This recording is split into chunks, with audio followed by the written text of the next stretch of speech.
Greetings and welcome to another Educator Innovator webinar. It's Thursday, March 19th, and this is the second in a three-part webinar series with Educator Innovator partner, the Institute of Play.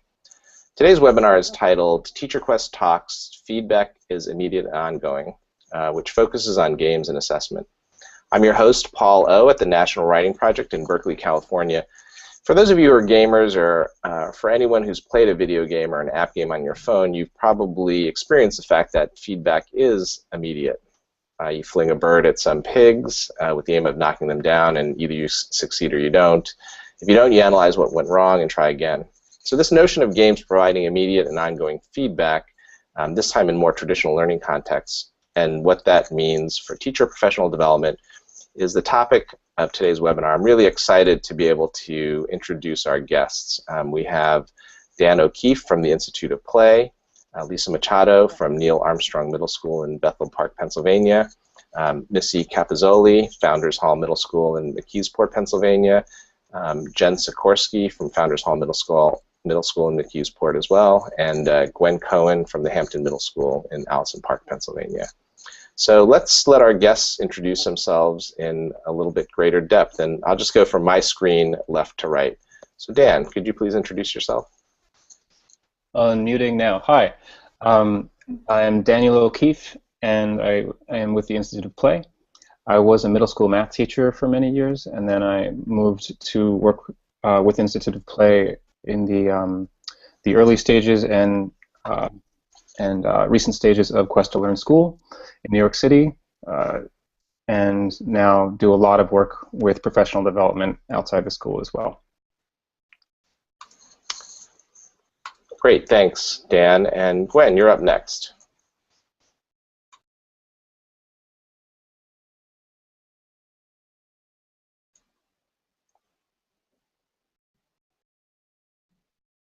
I think Gwen might be having a little bit of trouble unmuting. Okay, now I'm ready. Okay, my name is Gwen Cohen, and I am the enrichment facilitator at Hampton Middle School, and I participated in the workshop through the Institute of Play during the summer, where we learned the basis of game making and the process involved, and then throughout the year, actually, I work with a lot of teachers in our district, so I've been trying to incorporate different games within the classroom. And our school district is really pushing technology, so I've been really trying to use the games and the process that we learned with technology. Wonderful, thanks, Gwen. And let's turn over now to Lisa. Okay, hi. I'm Lisa Machado, and I teach in the Neil Armstrong Middle School in Bethel Park. We have a 5-6 middle school, and I teach the gifted program there. I also attended the same summer workshop for gaming and game design, and have been trying to find ways to fit that into my really busy schedule. I've been doing a lot more turning things over to the kids this year, I think, where they're doing some game design, and so currently they're working on creating games for the National Video Game competition. So that's kind of where we are with our gaming right now. What's up? Terrific. And how about let's turn now to Missy and to Jen. Hi everyone, I'm Misty Capozzoli. I teach middle school math at Founders. We also got to meet Dan and Lisa and Gwen and a bunch of other people this summer at this TeacherQuest. We get to do a lot of different game-based things. We have a class that's solely based off games for math and reading. We do a lot of incorporating in there, as well as in our own classroom. And then Jen and I pool students once or twice a week and do a lot of game-based learning with them, in addition to increasing the rigor and trying to catch them up to where they need to be. Jen Sikorsky, I pretty much do what Missy just said, but I also teach 7th and 8th grade reading. We're kind of a team, so whatever we do in math, we also do in reading. Wonderful, thanks. Thanks, everyone. So one more thing before we get started. If you're watching this hangout from the Educator Innovator website, we really encourage you to jump into the chat room to talk with others who are watching. We'll be posting links. We're a little bit short-handed today. Typically, we have someone who would be working exclusively on that process. I'm handling a lot of different duties today, so I may not be able to post those links quite as quickly as typically. And as well, if you have questions, feel free to post them in the chat, and I'll bring them into the conversation here. All right, so let's jump into the conversation with everyone. First off, for viewers who are new to the TeacherQuest Talk series and haven't had a chance to check out the first webinar in this series, here's the first link that I'll post. The first webinar happened a couple weeks ago. It's called Learning Happens by Doing. But in general, I think it would be great for our audience to get grounded in what TeacherQuest is. And I'm wondering, Dan, if you could help contextualize that for our audience. Yeah, so TeacherQuest is a blended professional development program that purports to improve teaching through experiencing and understanding game-based learning. One of the main goals of the workshop is to change teacher identity, really, in a whole bunch of ways that I'm sure we'll get into. I hope so. But specifically, to kind of transform teachers into kind of having a designer identity, and along with that, to kind of do that for students as well after a while, incorporating 21st century skills, collaboration, creativity, innovation, design, things like that, but also incorporating traditional content, ELA, math, etc. So I guess the one thing I want to be clear on is that TeacherQuest is what TeacherQuest is not. TeacherQuest is not a professional development program that's designed to help teachers make games.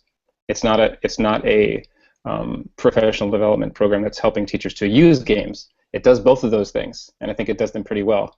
But the goal of TeacherQuest is to help teachers experience aspects of games, game design, and game-based learning in order to improve their teaching by incorporating a whole bunch of stuff that kind of comes out of that experience. And I'm hoping that we can kind of free the conversation so that what we talk about can absolutely have to do with games, and I want to hear lots about it in the design process, but I'm also very interested in hearing simple changes to teaching practice that may have come out of the kind of experience with game-based learning principles. Let me just check my list, make sure I didn't miss anything. So just to mention, so this was work that Institute of Play did with teachers in Pittsburgh. We've done work with teachers in other areas as well. And I'm currently doing work with teachers in North Carolina. That's where I'm kind of based at the moment. Fantastic. Yeah, that was a terrific overview. Thank you, Dan. So let me just follow up on that really terrific explanation of TeacherQuest by just reminding us again of our theme for the webinar, which is a key concept from the TeacherQuest program and the work of Institute of Play. And that is this notion of feedback as immediate and ongoing. So I'm going to turn this back to you, Dan, for a moment. Can you talk a little bit about this theme? What does it mean, and why is it important? Okay, yeah. So you already kind of mentioned it at the beginning with the Angry Birds example, right? You do something in a game, and something happens back to you. You know whether it was either good or bad or different in some way, and then you kind of change your actions based on what that feedback was.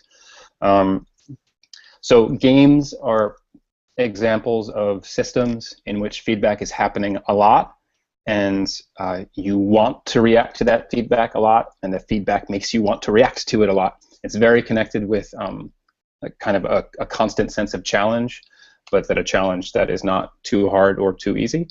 I'll just give maybe other examples so we get away from the digital also, so we can have a sense of balance here, such as basketball. I'm a huge basketball fan and player. If I'm shooting, actually it's very much like Angry Birds, right? If I'm shooting basketball and it's too far forward and hitting the front of the rim, I'm going to shoot a little stronger. If I make my move to the basket and the defender backs up a whole bunch, well, then I know that I should probably just shoot it and not try to go to the basket. We can talk about some other things too. I think there's an interesting aspect to feedback being immediate and ongoing in certain games where the feedback is not necessarily immediate, such as games that have kind of a hiding aspect to them. which I think we can probably talk about one of your games, teachers. I'm talking to you. But like an example would be poker, where you don't necessarily get the immediate feedback, but that kind of like tension that is about feedback is very important and engaging. So that's an interesting thing to talk about too. The huge other aspect of this is that what is assessment, right? Who's assessing what? Are we talking about the learner? Are we talking about the teacher? How am I doing as I'm learning? How am I knowing how I'm doing? What do I know about what I know or what I can do? This is all very much connected with feedback, whether it's immediate, non-immediate, and who's both asking for and receiving the feedback and how they're doing it. Yeah, I think that's really fascinating, and it's helpful to think about all those nuanced elements. And I particularly appreciate you bringing in a non-digital example, and particularly basketball, given that we're in the midst of March Madness. So, good job, Dan. Well, I'm in Chapel Hill, so you are in Chapel. Exactly, the heart of madness. So it seems that providing immediate and ongoing feedback is something that games naturally support, as you described, all kinds of games. And I think going back to your point, your original point, Dan, too, that really the thrust of TeacherQuest is to help change practice. I'm wondering, and I think you started this question for the teachers in this conversation, what can we learn from games to help us bring this into the classroom, this notion of immediate and ongoing feedback? So I'm wondering if we could turn it over to any of the four teachers who are on, or the current teachers, I should say. Okay.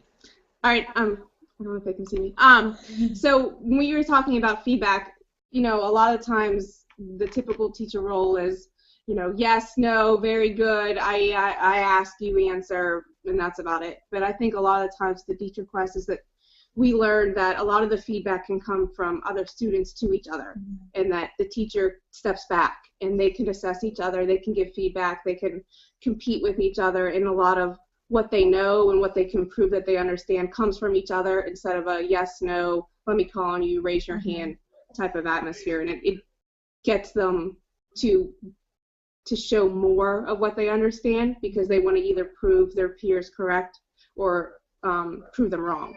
And personally, I think they really like proving each other wrong, or like earning the points or competing with each other. So I think that kind of gives them an opportunity to show and to prove to each other what they do and don't know. And I think too the feedback between the peers, during gameplay or whatever, gives the teacher, as an observer who's sitting and listening, gives us a lot of immediate feedback as to what do they understand, or what are they having a struggle with that you kind of need to concentrate on a little bit more. So the feedback in between the peers allows us some feedback about their learning as well. That's terrific. I'll turn this over to you in a moment, Lisa. It looks like you have something you want to say. I just want to point out that it's really fascinating to think about the breakdown of the typical sort of binary in the classroom between teacher and student. I think is what you're describing. It's this sort of more networked way of interaction among the students. That sounds really exciting in relation to this notion of feedback. And we teach at a middle school level, and even at that age, they almost like to take on the teacher role. They like to correct things. They like to award points. So if they're the ones that are doing the assessing of each other, they're real stingy with saying, yes, I agree with you, yes or not, like, yes, I'm going to award you a point for that, or no, I'm going to try and award all the points because I only have 5 to give out. So that kind of part gives them, like, they're very strict with each other, more so than when they look at their own work, that's for sure. Great, and Lisa, were you going to contribute? Yes, I thought one of the things I was thinking while they were explaining that was when the children are game playing together, you might have several small groups. So instead of waiting for feedback from one teacher, so it's one student getting feedback, then one student getting feedback, you're really allowing lots of feedback to happen because you've got multiple conversations going on during a game situation. So having the children either get feedback because the game is giving them feedback as to whether they're doing something correctly, or they're close enough or not close enough, or their trajectory is right, whatever it happens to be. If they're playing as a group, they're also getting more feedback and more often getting feedback, and we can step out of that and watch the overall sort of thing happen and collect data that way. And I think that's really helpful. It gives me as the teacher a little bit different way of gathering information, and I'm getting more points of data maybe than if it was just they're waiting for my input every single time as some kind of, was that correct? Was that not correct? What's your follow-up question as the teacher? I'm out of that loop now. Lisa, can I ask you what kind of data you've been able to collect? Well, I think that's a big question, but just one example maybe. Yeah. Well, I think what's been really interesting is, you come into a situation, a topic that you might be teaching with a set couple of points that you want to make sure that they've gotten, and certain things that you're hoping that the children have kind of learned or started to acquire as part of their new knowledge of a topic. But when you shut up and start listening to them have more of an engagement about something, or trying to prove each other right or wrong, or even question each other as to the nuance of what they mean or why they did that, or what their move was, they're free to go beyond what you thought you wanted to know or what you thought they were going to be able to do. And sometimes they get into some really interesting higher things, or more complicated things, or more nuanced parts of a concept that you didn't even think they would be ready for, and it's sort of coming up organically while they're playing, or even talking about or debriefing after a play, or some kind of role that they had taken on.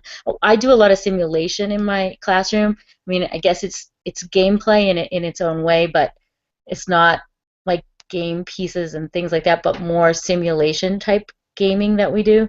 And so a lot of times there'll be like debriefing that the kids will do after some simulation, or when they're done playing their particular role for the day.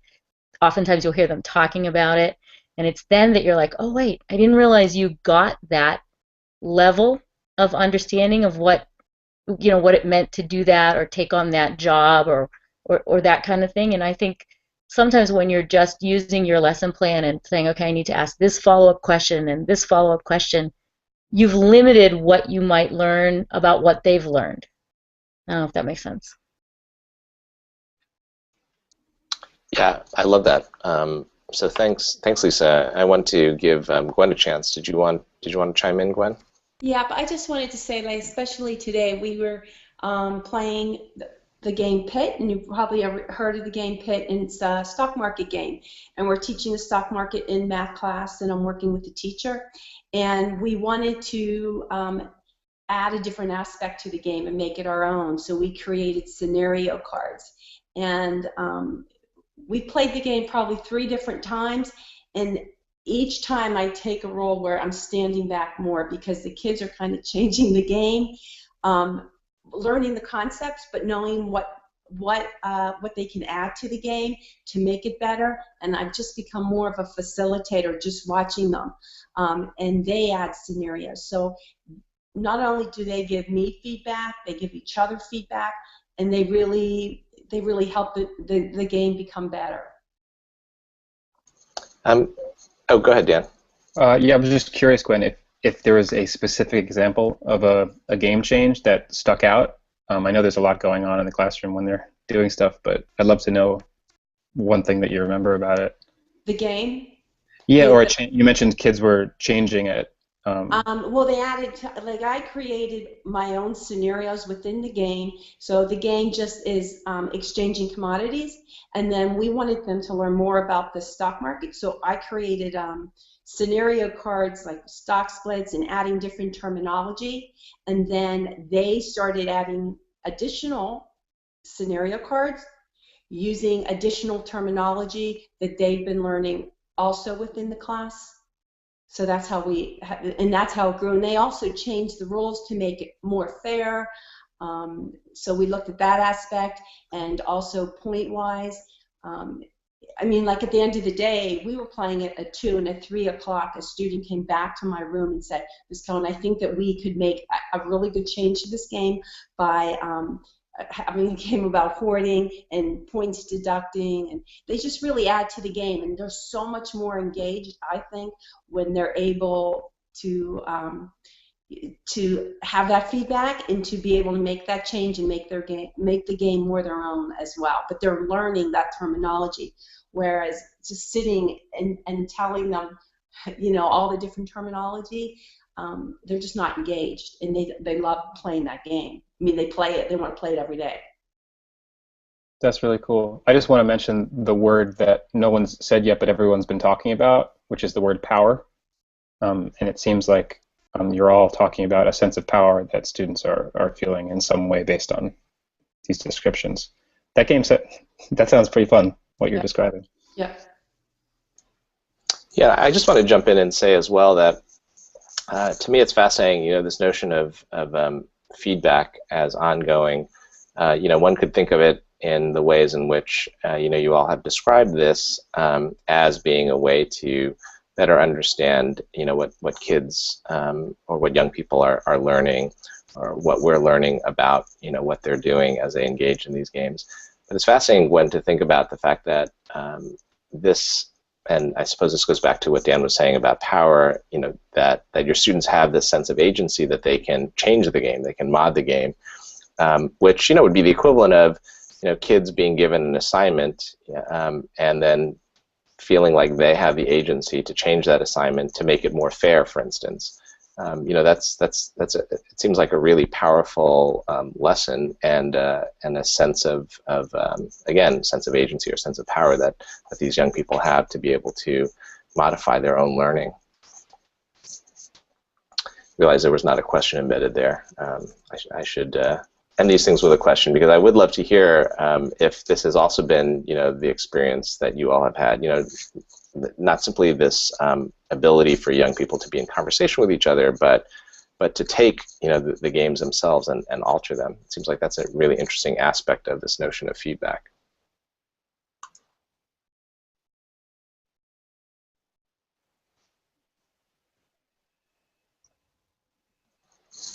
So unless Dan is going to talk, I can add to that just a little bit, because something weird happened in my class. We were playing a simulation for, I have 6th grade. I have a group of 6th graders who are really into science.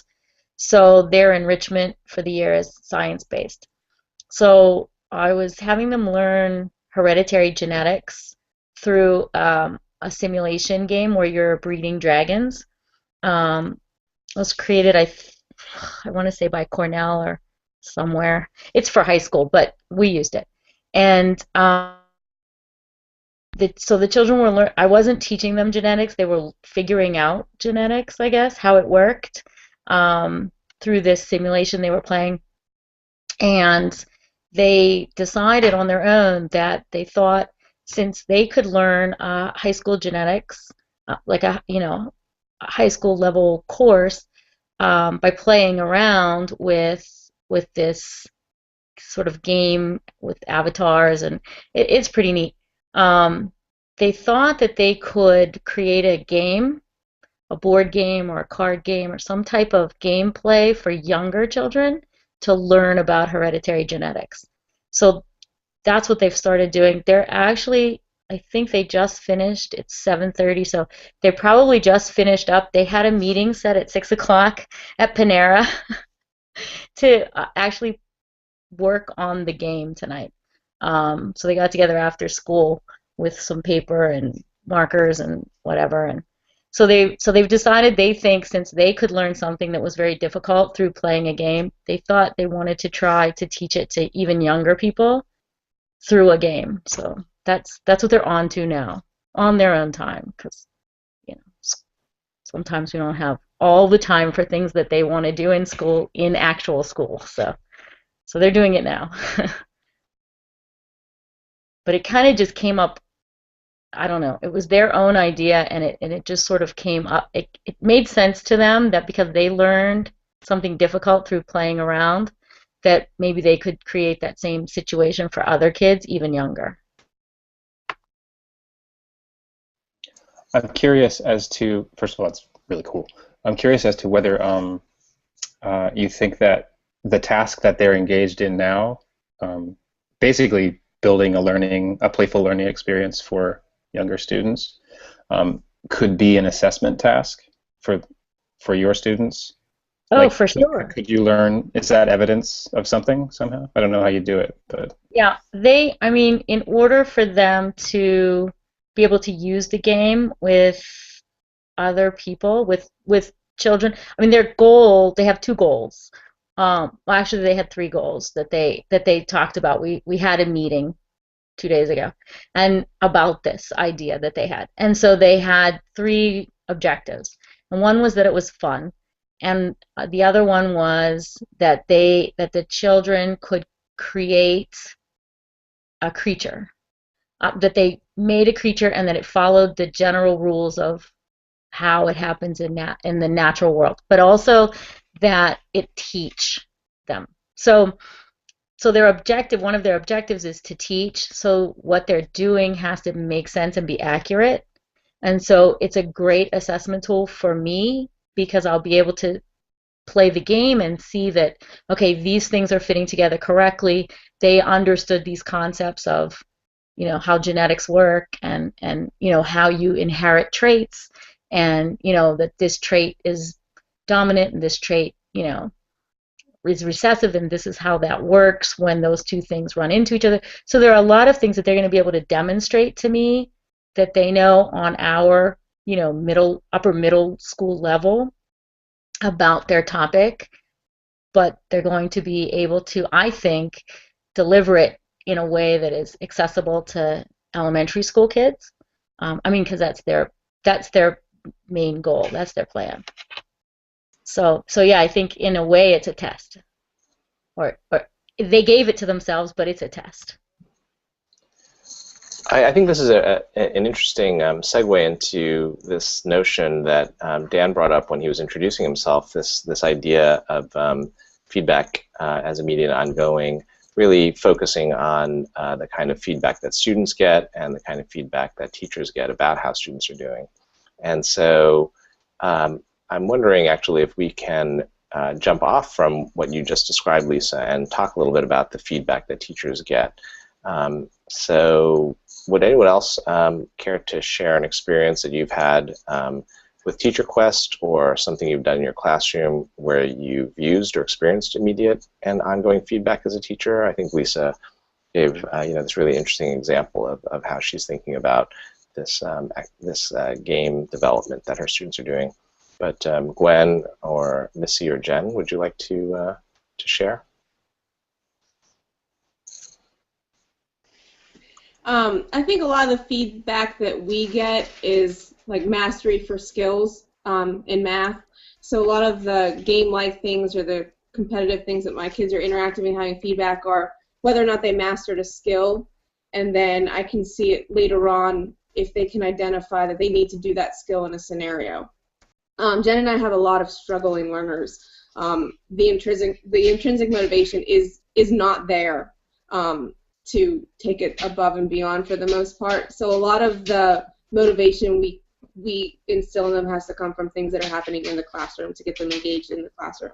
So a lot of times we see them modding things to, if they see something as being unfair, to kind of jump in and make it better for them to earn more, to get more, to have their point come across. So a lot of the things we see them modding and a lot of feedback we get is to see if they can understand the skill enough to change things for their own benefit. Whether or not it will be earning more points or coming up with a justification as to what they believe or what they think is right. But a lot of times we see that kind of feedback for them, and that's kind of letting us see they can manipulate the skill or manipulate the information for their own benefit or to support their own beliefs. What do you think? Kind of what you see too. Can you give an example of the kind of thing that you're talking about? I'd like to get a concrete thing there so I have a better understanding of what you described. Yeah, so like we would do like integer war or integer poker. So it started out as like a very basic game. So then it would kind of go from there. If they were losing a lot, or if they were not as successful in earning the chips or the points as the other kids in their group, they would try and ask how to change the rules so that maybe not just in adding, they could multiply or they could subtract, so they can manipulate the numbers and somehow to benefit their own hand that they had or something that they had to play. So they started modding it themselves just so that they could stop someone else from winning or to benefit what they had in their hands. So that shows right there like the type of number sense they were developing without realizing that's what they were doing. But as soon as I would give them like a piece of paper that had the exact same type of integer question, it was like mind blown. They had no idea what to do. I was like, it's a card. Like, that's a 9 of clubs. What do you do with that? And they're like, oh, okay. So it was kind of neat to see, again, like the game being applied to a word problem or to a scenario. And they're like, oh, this is just like that. Yeah, but look, it's on paper now. So like it's an equation now, but it's the same idea. So they made a lot of connections were there, and that's where we kind of saw that the number sense and what we were trying to get was there. I don't know, you deal with words, but yeah, that's my intake. I have something to say also. We in science class, Angela Lammers, who's also did the game workshop with me, the terminology in her science class is very difficult for all students. So we're playing Taboo a lot with forbidden, the forbidden words. And they really got into it in helping us develop more taboo words and also coming up with cards with the terminology. And again, and since I'm the enrichment teacher, I focus on the high-end learners, but I really found that these games are great for the low-end learners. It really just motivates them. And they get immediate feedback when they get that word. They want another card. So for them, that immediate feedback, I think, is really, really, really important. Gwen, could you describe how the Taboo game mechanic is used in your particular example? Yes, we came up with, I don't have the cards with me, came up with maybe the word was sell. So we came up with words that they cannot say to elicit the other student to say that particular word. But they really have to think about it, and they really have to know what that word is to be able to do that. So they really, they learn that terminology. And again, the reason that Angela wanted to take this class was because some of the students found that content so hard and challenging, and this just made it just was easier. It was easier for these students to learn that terminology, and just they were so much more motivated.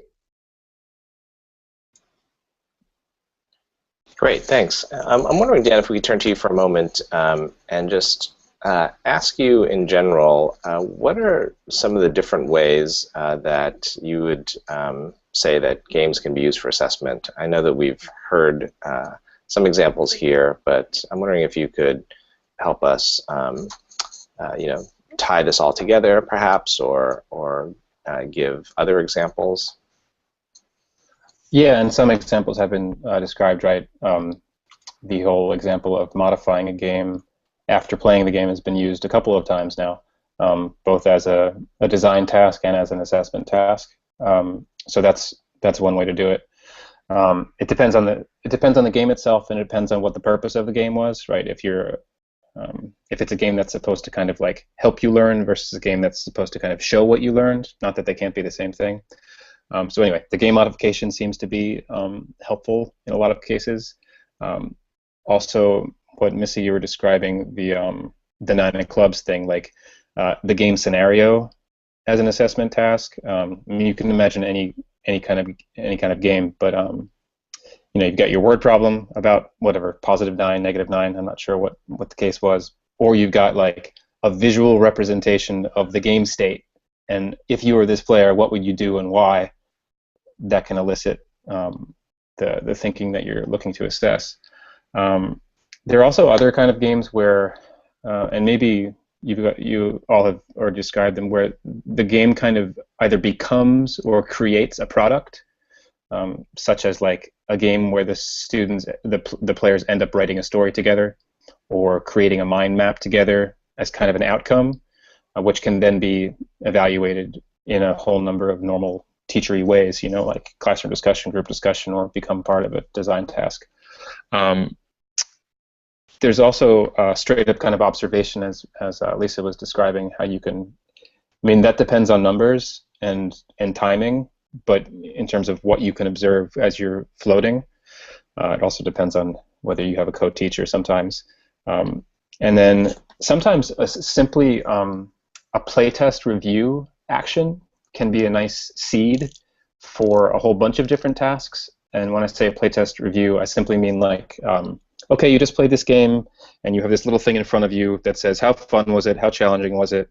If you would change the game, what would you do? And what do you think someone may have learned by playing this game? And that can just kind of be like the first page on some other kind of document that goes off into maybe more traditional assessment or more traditional design task. But it could just be a nice provocation.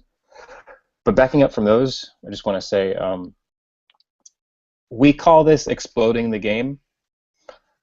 This kind of, and there's more to it than what I've already described, but basically we're very big fans of not just seeing the game as one thing, but as something that you can zoom in on and take apart, and you can use parts of the game in parts of your class. You can precede the game with something. You can use the game to introduce something. You can take one piece and use it later, or you can spread out a game depending on what kind of game and what kind of learning goal you have. You can spread it over a long period of time. Or you might have a game that's kind of builds in a habit or a procedure in your class over time, some kind of game that encourages accountable talk, which, Missy and Jen, you were talking about accountable talk, I believe, or maybe sometimes accountable talk when the students are trying to prove and disprove each other. So I gave some specific examples of how assessment can happen with games, but really the main thing is trying to not see the game as just this one thing. And I guess I just like to contrast it with some misconceptions about assessment through games. I'm not saying that it's impossible to do what I'm about to describe, but a lot of people kind of have that as their overarching paradigm, which it's probably a redundant phrase.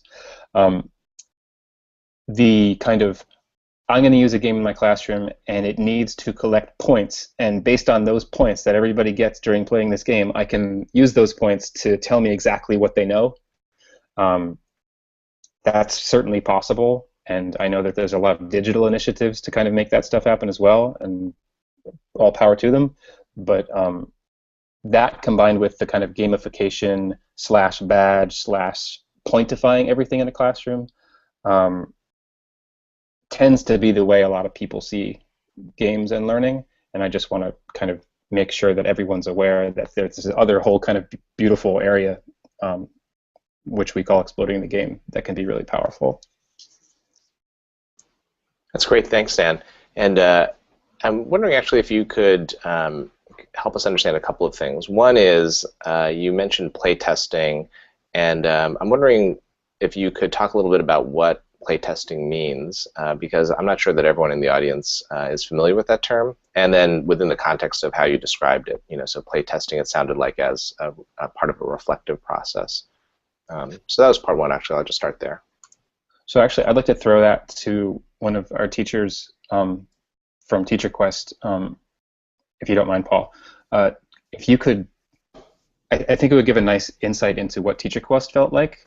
If you could talk a bit about any of the playtesting experiences that you had through TeacherQuest, whether it was one of the early ones or whether it was one of the late ones, which I know were the maybe more stressful ones, and what that did for you, and what it felt like. and what you think the point was? I have something to say for play testing. I just found out how, like, with the game, that the stock market game, how valuable that was, because our game at first did not go the way it was planned at all. And then we made so many changes, and then again we said the kids made the change. But when we did the workshop, when Ken and I and Angela created a game, a heads-up game, you know, it was, in theory, it looked like it was great. And then when we tested it, we saw we saw what actually would happen, and then we made changes to make it better. But without play testing, our game would not have worked as well. I don't think I could ever roll out a complete game without play testing. What I really like to do is do it in a small group first, see how it goes, make my changes, and then roll it out. Again, because that feedback makes the game a lot better. And when we did our final game, when we went to the school and the students came, and then we made changes after that, I just see how valuable play testing is, because you have to know how the game is going. You have to know the consequences of the game, and what you think may work may not necessarily work. And that's what we found out, and then it just made our game that much better. I agree too. Playtesting is really key when you're developing something for the classroom. I really tend to overcomplicate things, and so I take it up to here, and I'm like, oh, then they can do this, and they can do this, and they can do this, and then they're gonna make all these different connections, and it's gonna be great, it's gonna be fantastic. And she's like, slow down. You need to make it as simple as possible. Make sure that aspect works or that part works, instead of having all these different possible playing combinations or ideas roll in. And she's like, keep it simple. We're going to test one idea, and if that, if we get feedback that that's working, we're going to ask how do you think it can be modded, or how can you change it, and then we'll change it a little bit more, like rein it in, bring it down. And I think that's like really key in the play testing design, because in your mind you're seeing it happen up here, and people don't understand what's happening right up here. It's kind of like a step-by-step process. And I know, a game that we just actually rolled out that we had done at a conference and then did with our kids, and that Heather came in to our site visit. I think the original concept of the game, then after multiple play tests, what our end version is, it's still the same basis, but it's so much better, because throughout all the play tests we did and the mods that the kids even added, or that we as we saw, like, this wasn't working, okay, next time this is what we're going to do, and we kind of modded and changed it right there on the spot. Now the kids that we pull for I guess you would say extra work or curriculum enrichment period rather, they actually came in the other day and they said, can we play that game? So they really enjoy it, and now it's it's taken on a different, like, a life of its own for the kids. But I believe that's all because of playtesting and seeing what worked and what didn't work, and starting small and then getting bigger. I have two questions or statements / questions about that. Wait, one was that, and one was, okay. I guess my question is, let me say them both, but my question to anybody, but you guys just talked. So one, when you first started talking, Missy, I thought you were talking about a lesson, and then you mentioned that you were talking about a game. So my question is this kind of iteration, testing, seeing what works, does it influence your lesson design at all? Having nothing to do with games, or maybe it always has to do with games, I don't know. That's my question, and then my one little statement that I don't want to forget about is that we're kind of talking about design thinking, and the importance of this kind of designer identity / designer thinking competencies seems to be important for both teachers and to model that kind of behavior for students, as we want students to gain those competencies. But my question still stands to anyone about, is it affecting your learning design outside of games as well? Yeah, I think my lesson designing, and I get in trouble when we have department meetings too, because I'll throw something out there and I need reined in. So yeah, I think a lot of times it's helped me to plan better lessons, because I'm not trying to jam it all in. It's kind of step by step and assessing as we go, rather than this is what they need to do and this is what they need to understand and these are the connections they need to make, and then they have all these gaps in their foundation. So I think a lot of the play testing has helped me assess, like formally assess while we're going through lessons or while we're going through activities too. Kind of spot checking more of the way through than just saying like this is the end result and we're going to get from A to D through these steps. So we might have to take more detours if it's in a lesson or if it's in an activity. And actually, that was going to be my follow-up question, which is, I think, related to this question that Dan asked about the way in which playtesting perhaps has affected your curricula, the way in which you design curriculum. I'm wondering if games and your TeacherQuest experience has influenced beyond the kinds of games that you have your kids play, but in your teaching in general, has it had an impact on the way in which you think about assessment? I think you began to talk about that, Missy, I'm sorry, with the, this sort of spot assessment. But beyond just the kinds of games that you're engaging your young people with in your curriculum in general, do you see the TeacherQuest experience as having an impact on the way in which you assess? Yeah, I definitely think so. A lot of, instead of just having like a chapter test or word problems or whatever, I will take game-based scenarios like the integer card game and say, like, if you had to discard a hint or discard a card, which one would you discard and why, based off a picture. And then from there, it almost takes them out of the test idea and gives them more of something they can fall back on based off experience, so they feel more inclined to explain rather than just like I added because it says altogether, or something that's saying, well, no, this is what I'm thinking, so because this is what I'm thinking and this is what I know, this is what I chose to do. Less anxiety. Yeah, I think it actually does do a lot less anxiety, more thinking beforehand rather than just choosing something and adding something, like they just want to choose an operation. And I'm curious to hear from Gwen and Lisa as well. I think that the teachers that I'm working with see assessment in a different way, and that it doesn't have to be a quiz or a fill in the blank. It could be a creation of a game. It could be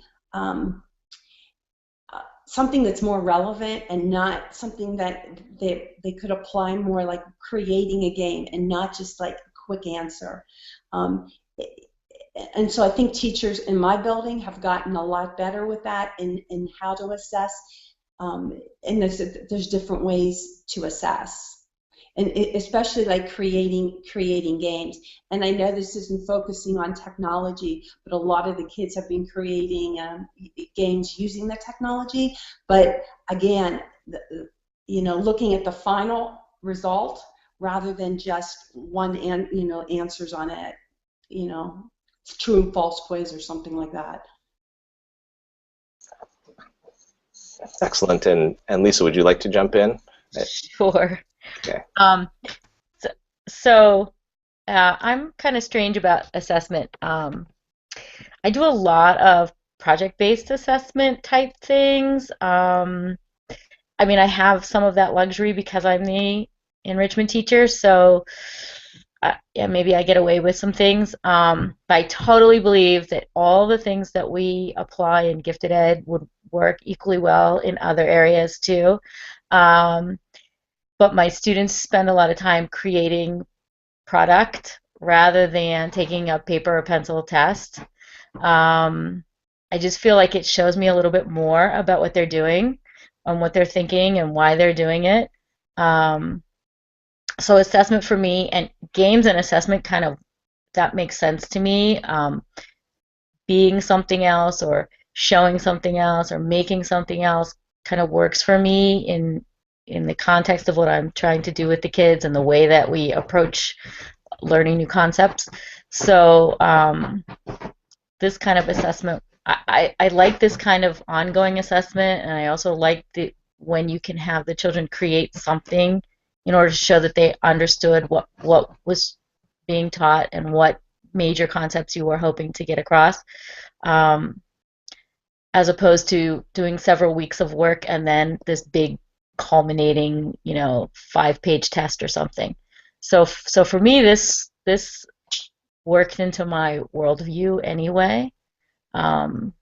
Yeah, so I was kind of comfortable. I was hoping to find even more ways of doing that kind of assessment, because I kind of lean in that direction anyway, as sort of a natural way of, running my class. It fit your pedagogy and educational philosophy. My worldview, yeah. Your worldview, I love that. My worldview. So I hate to cut this party short, but we are getting close to the top of the hour, and I wanted to leave room for any last thoughts from each of you about this topic of feedback as immediate and ongoing.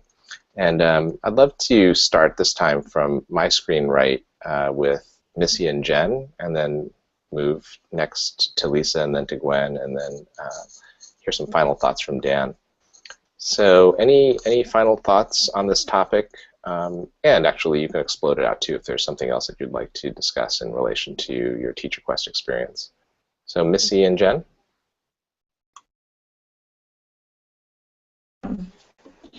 I think, allowing the kids to have less anxiety from assessing from a game and just the step-by-step process has really changed my way of thinking in my lessons and whatnot, which we'd already said.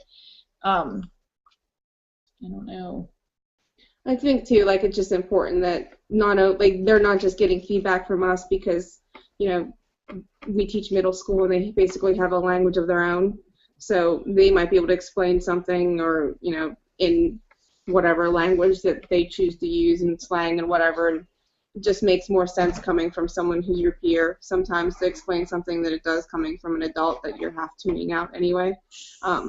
So for that, I think just giving them, like Dan said, more of the power over their learning and to almost be like they're responsible for not only themselves but also for their classmates, whether it's in a small group or in a large group setting, that they can kind of have ownership of not only just their own but of each other also.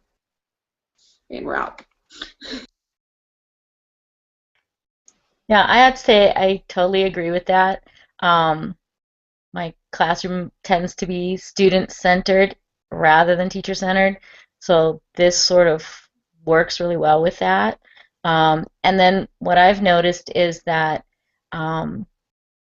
you're kind of turning things over to the children in some ways, and you're asking them to make changes to things, and you never know where that's going to end, where they're going to land. And so where I might have brought a worksheet that had 10 specific questions on it, or a test that had really specific things that those were limited things that I was going to learn about what they understood about a concept that we had taught. This way, where it's kind of open-ended, I don't know how much they're going to show me, and sometimes we end up in some really interesting places, and sometimes their depth of understanding is a lot deeper than what you might have thought, and so you might have come prepared to assess. And so I think that's kind of the bonus for teaching this way, handing some things over to the kids and then being surprised when you end up somewhere else and you didn't realize you were going there in the first place.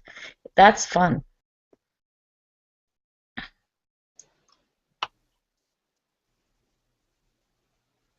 I think that for the game making design, it's really, I think it's a really, gives you a way to use your creativity, and it also allows me to be more of a risk taker in my teaching and also the students in their learning.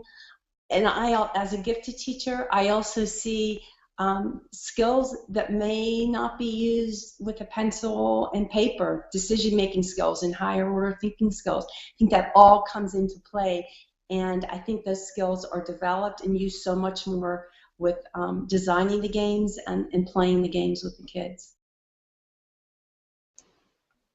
Thanks, Gwen and Dan. I think mainly I just these two things are connected, but I want to just mention how happy I am to see you all, because we don't, we spent the time last summer, and we have interaction online, but this is different than what this particular group has done in the past. And so first, I just want to say that it's really great to see you all. But also, it just makes me, think about feedback, the feedback process from me to you, from you to me, and between each other during our teaching and learning process, as we're kind of in the teacher position within TeacherQuest, and you're more in the learner position. Anyway, it's just making me think about what it means for that process. What is the feedback during this online, or it's not online, during this blended ongoing program with support? I don't have anything to say about what it means. I'm just saying it's making me think as I see you right now. So that's it. Thanks, Dan. And I wanted to thank each of you. This has been a really thoughtful and generative conversation, and I for one, and I'm sure the audience would agree, I've really appreciated the degree to which you've been able to create this nuanced look at games and what the impact of games have been for you and for your young people with regard to feedback and assessment. Really, really great stuff. So thank you all. And I just wanted to say to our audience, we're almost out of time, so I just wanted to thank you as well. And I wanted to remind you that this is part 2 of a 3-part series, so please don't forget to tune into part 3 of the TeacherQuest Talk series, which is a webinar titled Failure is Reframed as Iteration. That will take place on April 1st, April Fool's Day at 4 p.m. Pacific. And let me just close out by saying, if you're interested in learning more about connected learning, make sure to check out the Connected Learning Alliance site at clalliance.org.